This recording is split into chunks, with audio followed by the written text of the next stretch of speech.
Niger, après la SUDIO, le Mali entre dans un bras de fer avec l'UMOA et la BCEAO. Après le retrait de la SUDIO, le Burkina, le Mali et le Niger continuent d'être membres de l'Union économique et monétaire de l'Afrique de l'Ouest, UEMOA. Les trois pays ont créé l'Alliance des États du Sahel pour s'entraider. Il y a quelques jours, ils ont attaqué l'UEMOA et la Banque centrale des États de l'Afrique de l'Ouest, BCEAO. En effet, le Burkina, le Mali et le Niger ont été sanctionnés par la SUDIO suite aux prises de pouvoir militaires. Frustrés, ils ont décidé de se retirer de cette institution régionale. Malgré cela, ils ont conservé leur place au sein de l'UEMOA. Cette institution a décidé de confisquer les avoirs financiers du Niger. Les ministres de la ont condamné la mesure lors d'une rencontre à Agadou, au Burkina, le 15 février 2024. Pour eux, la sanction de l'UEMOA représente une punition injuste envers un peuple qui aspire à sa liberté et sa souveraineté. L'Alliance a exigé la levée immédiate de ces sanctions. Elle a estimé qu'elles constituent une violation flagrante des textes de l'UEMOA. Allié du Niger, le Mali a réaffirmé sa position contre l'UEMOA ce dimanche 18 février 2024. Le ministre des Affaires étrangères du Mali, Abdouao, a réaffirmé le soutien de son pays au Niger. Il a condamné la décision de l'UEMOA et appelé à la levée des sanctions. Les ministres de l'Alliance des États du Sahel ont condamné la confiscation sans fondement des avoirs financiers du Niger par l'UEMOA à travers la BCEAO. Cela constitue une violation flagrante des textes de l'Union.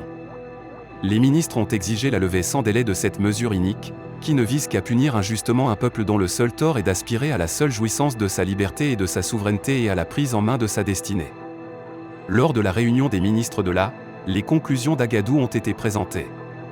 Après une journée de réunion très chargée, les ministres de l'Alliance des États du Sahel ont présenté le rapport de leurs conclusions.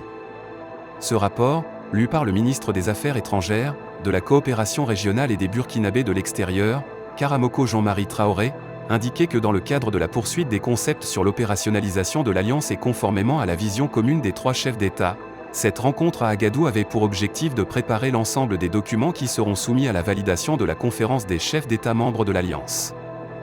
Dans leurs interventions à la cérémonie d'ouverture, les chefs de délégation ont rendu hommage aux chefs d'État pour la décision historique et salutaire de retrait du Burkina Faso, du Mali et du Niger de la SUDIO, une institution sous-régionale qui, au fil des années, s'est éloignée des objectifs pour lesquels elle a été signée. Pour le chef de la délégation burkinabé, ce retrait est une opportunité pour les trois pays de construire leur développement endogène, bâti sur leurs ressources et capacités. Les ministres ont adopté le rapport des hauts fonctionnaires avant d'examiner en plénière les documents de travail soumis à leur appréciation, notamment le projet de révision de la charte, le projet de traité portant création de la Confédération des États du Sahel, le projet d'ordre du jour de programme et de communiqué final du sommet des chefs d'État de la. À l'issue des délibérations, les ministres sont parvenus aux conclusions suivantes. En ce qui concerne la charte de la, ils n'ont pas jugé nécessaire de procéder à sa révision. Cependant, tenant compte des références faites au traité révisé de la SUDIO dans la charte et du retrait sans délai de cette organisation, ils ont convenu que le traité portant création de la Confédération prendra acte du retrait. S'agissant du traité portant création de la Confédération, ils ont noté la nécessité de fonder ce traité sur des références historiques propres au peuple du Sahel. Ils ont en outre opté pour une architecture institutionnelle légère comprenant les sessions du Collège des chefs d'État, les sessions du Conseil des ministres et les sessions des représentants des parlements.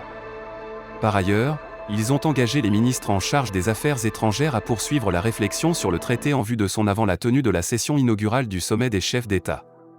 Concernant la question de l'autorité du Liptako-Gourma, les ministres ont recommandé qu'elle soit inscrite à l'ordre du jour du prochain sommet des chefs d'État de la. En ce qui concerne l'élaboration de la charte graphique de l'Alliance, ils ont adopté le projet de termes de référence proposé par la réunion des hauts fonctionnaires.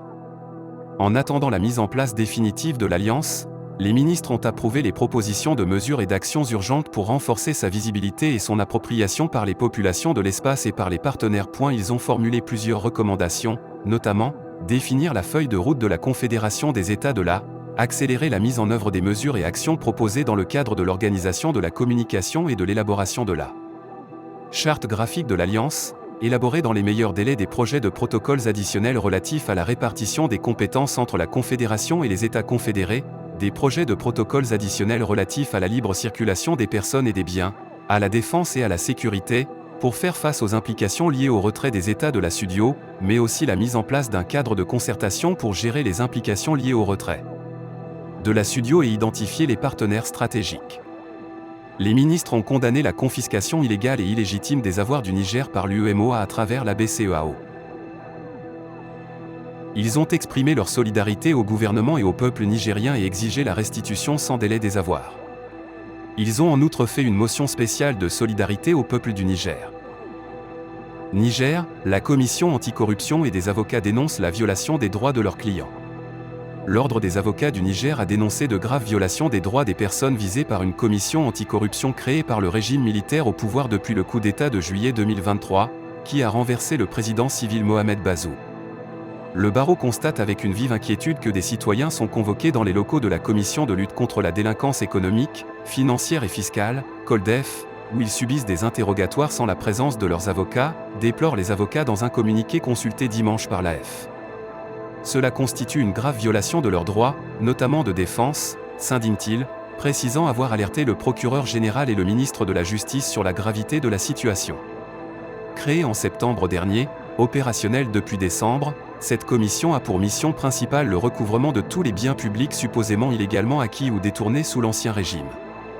Elle est composée de magistrats, d'officiers de l'armée, de la police, ainsi que de représentants de la société civile. Le chef de l'État, le général Tiani, nous a félicités, nous a encouragés et nous a assuré de son soutien, a déclaré à la télévision le président de la commission anticorruption, le colonel Abdoulaye Djibo.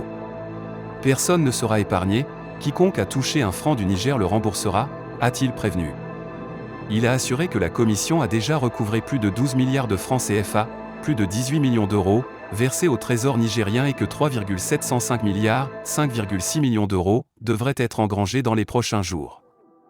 Dans sa première déclaration publique à la télévision en tant que chef du régime, le général Abdraman Tiani avait notamment justifié le coup d'État par la lutte contre la corruption, l'impunité, le détournement de deniers publics et la mauvaise gouvernance.